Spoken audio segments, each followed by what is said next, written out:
பரவாயில்ல சார், இருக்கட்டும் sir. Sir வேண்டாம் சார். நார்மல் தான்மா. சார் உங்களுக்கு ஒன்றும் இல்லைல்ல சார்? இல்லம்மா. நீ எப்போ வந்த? சார் நீங்க போஸ்ட் ஆபீஸ் பக்கம் கார்ல வந்துட்டு இருக்கிறப்போ மயக்கமாகி அப்படியே கார்ல சாஞ்சிட்டீங்க. அப்பதான் நானும் அந்த பக்கமா வந்தேன் சார். நீ அங்க வந்தியா? துணிக்கடைக்கு போயிட்டு திரும்பி வரும்போது என்ன பாத்தியா? நாம அப்பாவை பார்க்க போய் சாரை கூட்டிட்டு வந்ததுல அப்பாவை பார்க்காம வந்துட்டோன்னு சொன்னா சார் ரொம்ப வருத்தப்படுவாரு. ஆமா சார். ஆமா, அந்த ஃபுட்டேஜை வாங்கிட்டியா? இல்ல சார், நாளைக்கு தான் கிடைக்கும்னு சொல்லிட்டாங்க. பாவம் குட்டிமா நீ. சார் என்ன சார் ஆச்சு?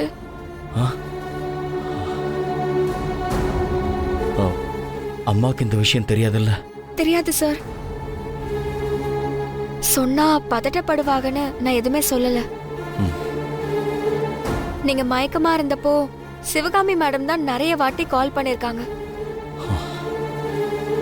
சரி, இத பத்தி எதுவும் சொல்ல வேண்டாமா? சொன்னா இத கூட நான் வேணும்னே செய்யறேன்னு சொல்லுவாங்க. அனன்யாவும் புரிஞ்சுக்க மாட்டாமா. சரிங்க சார்.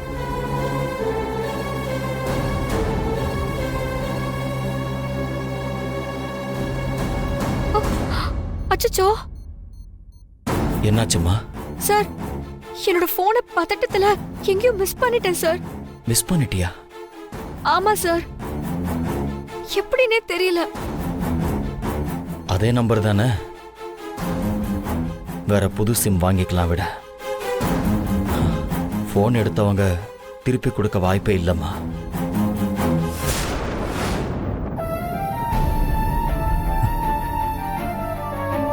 தாத்தா, நீங்க பேச முடியலனாலும் இங்க என்ன நடந்துட்டு இருக்குன்னு உங்களுக்கு தெரியும். இதை யார்கிட்டயும் சொல்லி என்னோட ஃபீலிங்ஸை ஷேர் பண்ண கூட முடியல. நான் அன்பரசி உள்ள சுமந்துகிட்டு இருக்கேன். ஆனா அம்மா அதை பத்தி கொஞ்சம் கூட கவலைப்படாம அவளை பிடிக்கலன்ற ஒரே காரணத்துக்காக எனக்கும் அனன்யாவுக்கு கல்யாணம் பண்ண ஏற்பாடு பண்ணி இப்ப ரிசப்ஷன் வரைக்கும் வந்துட்டாங்க. விடிஞ்சா கல்யாணம். எனக்கு என்ன பண்றதுன்னே தெரியல தாத்தா. உண்மையாவே அவங்க சூசைட் அட்டம் பண்ணாங்களானோ தெரியல. ஒரு பக்கம் அம்மாவை மீறவும் முடியல, இன்னொரு பக்கம் அன்பரசியை விட்டுட்டு வேற ஒருத்தி மனசுல நினைச்சு கூட பார்க்க முடியல.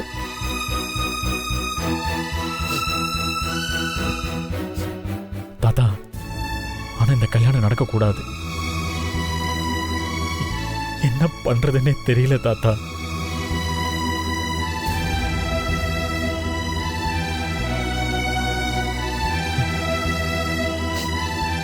நீங்களும் ஃபீல் பண்றீங்களா தாத்தா? என் ஃபீலிங்ஸ் உங்களுக்கு புரியுது. நீங்க மட்டும் பேசுற மாதிரி இருந்திருந்தா கண்டிப்பா இந்த கல்யாணம் நடக்க விட்டுருக்க மாட்டீங்கல்ல? அம்மாவை எப்படியாவது கன்வின்ஸ் பண்ணிருப்பீங்க. அம்மாவை கன்வின்ஸ் பண்ணி எனக்கும் அன்பரசிக்கும் கல்யாணத்தை கூட நடத்தி வச்சிருப்பீங்க. விஸ்வா,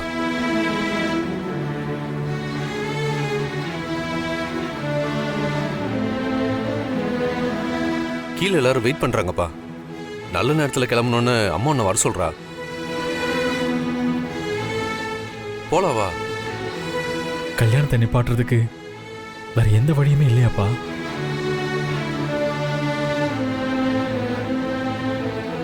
நீ சொன்னதான் நான் திரும்ப சொல்றேன். நீ அன்பரசி மேல வச்சிருக்கிற காதலுக்கும் அவ உன் மேல வச்சிருக்கிற காதலுக்கும் வலிமைன்னு ஒண்ணு இருந்தா கண்டிப்பா அந்த கல்யாணம் நடக்காதுப்பா. நீங்க ரெண்டு பேரும் தான் கண்டிப்பா சேருவீங்க. இதை தவிர வேற என்ன சொல்றதுன்னு எனக்கு தெரியலப்பா. சரி, கௌசல்யா வந்து தாத்தாவை கூட்டிட்டு வந்துருவா. நீ வா, கீழே வெயிட் பண்றேன். சீக்கிரம் வா.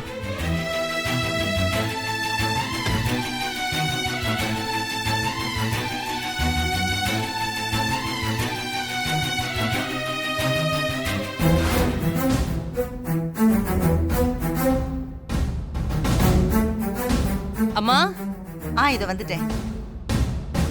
அத்தை, எங்க அம்மா சொன்ன மாதிரியே திரும்பவும் அவர் பந்தக்கால் நடுறப்ப பண்ண மாதிரியே பண்றாரு. எல்லாருமே கிளம்பியாச்சு. பத்மா வீட்ல கூட கிளம்பிட்டாங்க. ஆனா இப்ப வரைக்கும் அவர் போனையே எடுக்க மாட்டேங்கிறாரு. அப்படி எங்கதான் போயிருக்காரு? ஏன் இந்த மாதிரி பண்றாரு? மங்கா, விஸ்வா லெட்டர் எழுதி வச்சுட்டு எங்கேயோ போயிட்டான்னு நீ தானே சொன்ன. இப்ப வந்து இவ பத்மா வீட்ல எல்லாரும் கிளம்பிட்டாங்கன்னு சொல்றா. இந்த கல்யாணம் எப்படியாவது நிக்கணும்னு கிழவிக்கு ஆசை. அதான் இப்படி எல்லாம் பேசிட்டு இருக்க. அந்த பிரச்சனை எல்லாம் முடிஞ்சிருச்சு அத்தை. விஸ்வா வீட்டுக்கு திரும்பி வந்துட்டாரு. இனிமே எந்த பிரச்சனையும் கிடையாது. போன உங்க மக மட்டும் வந்தா சரிதான். எந்த காரணத்தை கொண்டும் இந்த கல்யாணம் நிக்காது. யார் தடுத்தாலும் இந்த கல்யாணம் நடக்கதான் போகுது. நாளைக்கு தானே கல்யாணம். அதுக்குள்ள என்ன நடக்கும்னு யாருக்கு தெரியும்? என்ன என்ன பேசுறீங்க நீங்க? விட்டா கல்யாணமே நடக்காதுங்கிற மாதிரி பேசுவீங்க போலயே. நான் அப்படி சொல்லல. பின்ன எது வேணும்னாலும் நடக்கலான்னு சொல்ல வந்தேன். மேல ஒருத்தன் முடிவு பண்ணி வச்சிருக்கான். யார் யார் கூட சேரணும்னு அவன்தான் சொல்லணும். அத நாம மாத்த முடியாது இல்ல? ஆமா, அந்த கடவுள் நம்ம அனன்யாவுக்கும் விஸ்வாவுக்கும் தான் கல்யாணம்னு முடிவு பண்ணிருக்கான். அதுதான் நடக்கவும் போகுது பாருங்க. நீங்க இப்படியே பேசி என் மனசை கெடுக்காம இருந்தாலே போதும். வேற எதுவுமே பண்ண வேண்டாம். அவரும் நீங்களும் சும்மா ஒரு ஒப்புக்கு வந்து நின்னு நடக்கிறத வேடிக்கை மட்டும் பார்த்தா போதும். மத்ததெல்லாம் நாங்க பாத்துக்கிறோம். இந்த கல்யாணம் கண்டிப்பா நடக்கும். இப்ப வரைக்கும் நாங்க அதை தானே செஞ்சிட்டு இருக்கோம். என்ன நடக்குதுன்னு வேடிக்கை பார்க்கறத தவிர வேற ஒண்ணும் பண்ண முடியாம தானே நிக்கிறோம். ஏன் ஜானகி இப்படி பேசிட்டு இருக்கீங்க? அனன்யா உங்களுக்கும் பேத்தி தானே? அதனாலதான் நான் சொல்றேன். இல்லையே, இந்த கல்யாணம் எப்படி நடக்கும்னு பாக்குறேன்னு சவால் விடுற மாதிரில இருக்கு. சவால் இல்ல, திரும்பவும் நான் சொல்றேன். கல்யாணங்கிறது காசு பணத்தை செலவு பண்ணி 3 முடிச்ச போட்டு வந்தவங்களுக்கு சோத்த போட்டு அனுப்புற காரியம் இல்ல. தனக்காகவே வாழற ஒருத்தங்க இன்னொருத்தருக்காக வாழ ஆரம்பிக்கிறதோட துவக்கம்தான் கல்யாணம். வாழ போற 2 பேருக்குள்ள ஒருத்தருக்கு ஒருத்தரை பிடிச்சு பழகி 2 பேருக்குள்ள நல்ல புரிதலோட ஆரம்பிக்கணும். அப்பதான் அந்த பந்தம் காலத்துக்கும் நிலைச்சிருக்கும். அது புரியாம நீ ஏன் இப்படி பண்றேன்னு தான் எனக்கு தெரியல. நீங்க ஏன் இந்த மாதிரி பேசிட்டு இருக்கீங்கன்னு தான் எனக்கு தெரியல. இத பாருங்க, தயவு செஞ்சு ஏதாவது பேசி பிரச்சனை பண்ணாதீங்க. முதல்ல அவருக்கு ஃபோன் பண்ணி பேசுங்க. நல்ல நேரம் முடியறதுக்குள்ள எல்லாரும் வீட்ல இருந்து கிளம்பணும். சரி பண்றேன். பண்ணுங்க. பாத்தியா?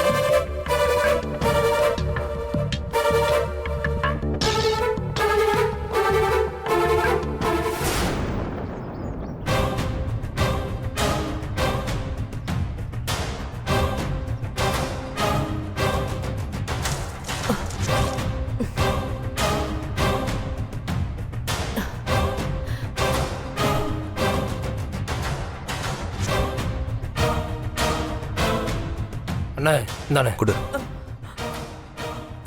டேய், இவ்வளோ இங்கே யாராவது வரதுக்கு முன்னாடி உயிரோட போச்சுலாம்டா. சார்ண்ணே போங்கடா போய் குழி தோணுங்க. டேய் வாடா. ஐயோ, ஏய், உன் பொண்ணு ஒழுங்கா யாருன்னு சொல்லு. உனக்கு ஒரு வாய்ப்பு தரேன். நீங்க என்ன கொன்னாலும் சரி, நான் சொல்ல மாட்டேன்டா. நீ சொல்லனா கண்டுபிடிக்க மாட்டோம். இப்போ ஃபோன் என் கையில் இருக்கு. கண்டிப்பா உன் பொண்ணுக்கு நீ கால் பண்ணியிருப்பல, இதில் பார்த்து கண்டுபிடிக்க தெரியாது எனக்கு. கண்டுபிடிச்சு கொண்டு வர போறேன்.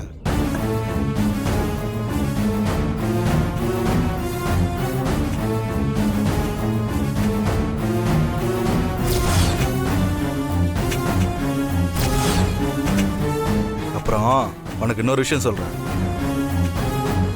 இன்னைக்கு எங்க சிவகாமி பொண்ணுக்கு கல்யாணம் ஆக போகுது. அதுக்கு பரிசா உன்னையும் உன் பொண்ணையும் கொன்னு போனமா தரப்போறேன். டேய், அண்ணா என்னடா பண்றீங்க? தோண்டிங்களா இல்லையா? தோண்டிட்டு இருக்கண்ணா.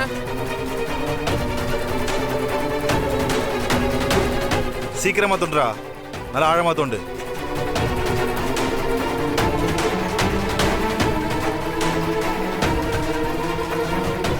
எவன் வந்தாலும் கண்டுபிடிக்க கூடாது.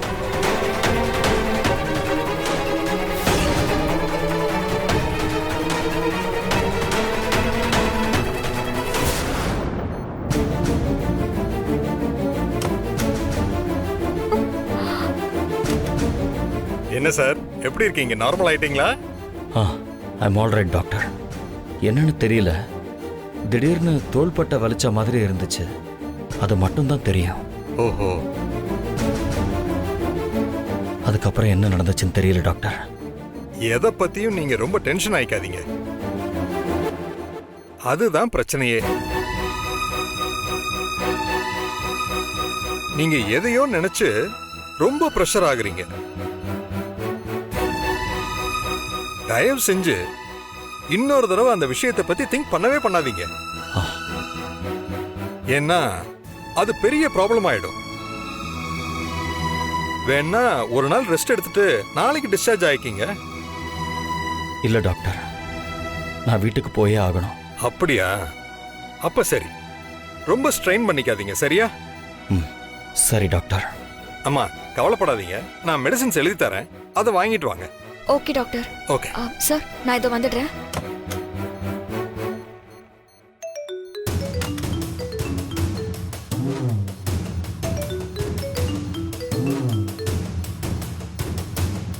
ஹலோ, எங்க இருக்க சந்திரா? பாத்தியாமா? உனக்காக இங்க எல்லாரும் வெயிட் பண்றோம். அம்மா பக்கத்துல தான் இருக்கேன். நான் கொஞ்ச நேரத்தில் வந்துடுறேன். சந்திரா பக்கத்துல தான் இருக்கானா, கொஞ்ச நேரத்துல வந்துருவானா. எனக்கு என்னமோ எல்லாம் தெரிஞ்சே பண்ற மாதிரியே இருக்கு. இத பாருங்க, அவர் ஒண்ணு இப்ப இங்க வர தேவையில்ல. நேரா மண்டபத்துக்கு வர சொல்லிடுங்க. நான் ட்ரெஸ் எல்லாம் எடுத்துட்டு வரேன், அங்க மாத்திக்கிட்டோம். டைம் இல்ல.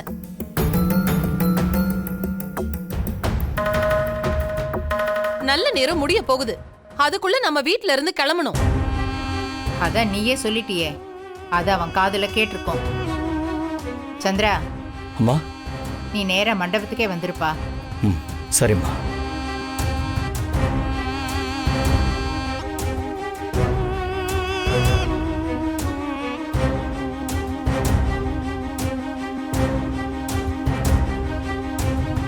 கல்யாணம் முடியட்டும், அப்புறம் இருக்கு உனக்கு.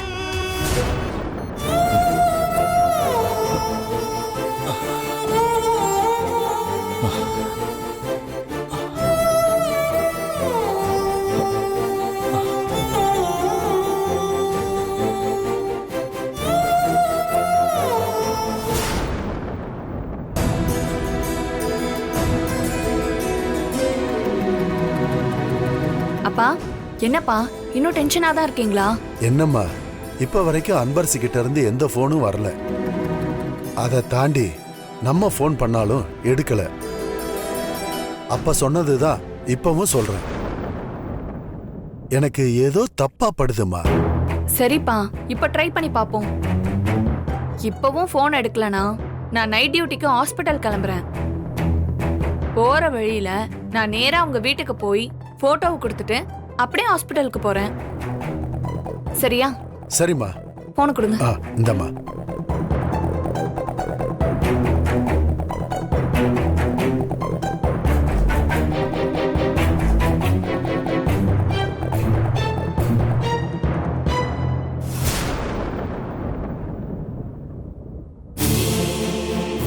ஆமாப்பா, நீங்க சொன்னது சரிதான். போன் ரிங்கு போது எடுக்கல.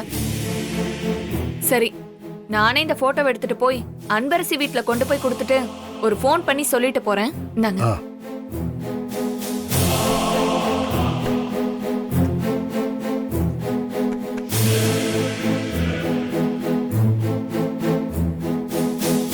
சரி, நான் போயிட்டு ஆ, வரேன்ப்பா. போயிட்டு வாங்க.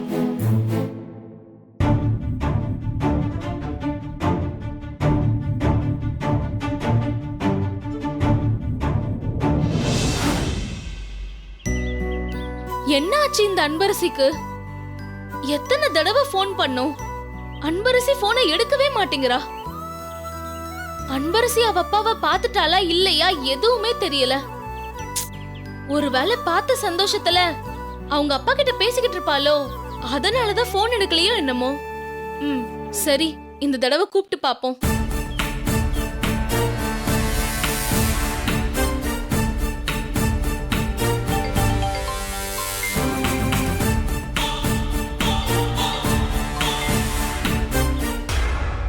டேய், நான் சொல்றேன், கண்டிப்பா இந்த போனால ஏதோ பெரிய பிரச்சனை நடக்க போகுதுன்னு தோணுது. டேய், மறுபடியும் சொல்றேன்டா, இந்த பாவத்தை மட்டும் ஏத்துக்காத, எடுத்துட்டு போய் கொடுத்துடுறா. மாப்பிள்ள சும்மாறா, அப்பெல்லாம் எதுவும் இருக்காது.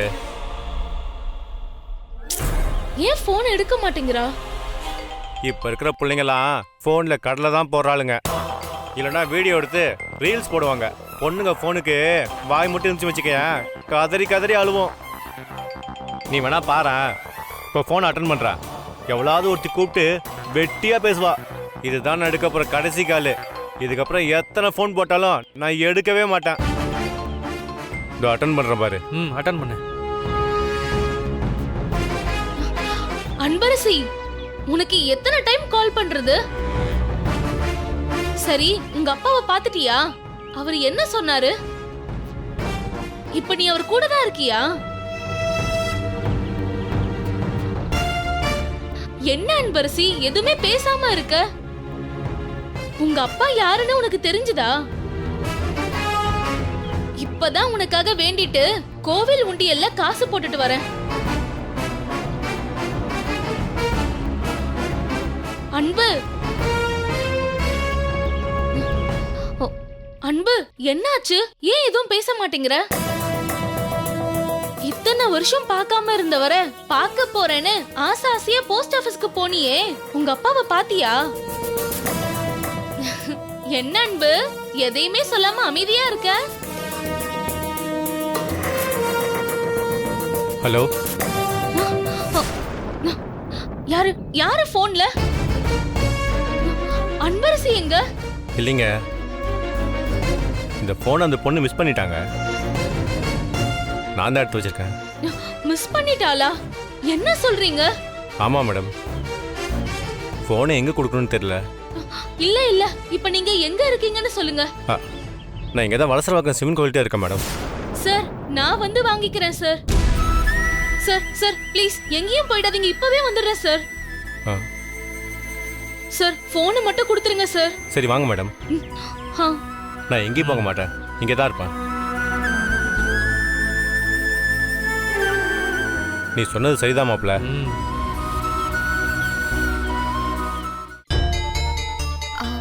சார், என்னம்மா? கேப்ல போயிடலாம் சார். இல்லம்மா, நானே டிரைவ் பண்றேன். இல்ல சார், நீங்க கொஞ்சம் டயர்டா இருப்பீங்க, அதனால கேப் புக் பண்ணி போய்க்கலாம் சார். காரை அப்புறமா கூட வந்து எடுத்துக்கலாம். எனக்கு ஒன்றும் இல்லைம்மா, நான் நல்லா தான் இருக்கேன், எனக்கு எந்த பிரச்சனையும் இல்லை. நானே டிரைவ் பண்றேன், வந்து உட்கார வா.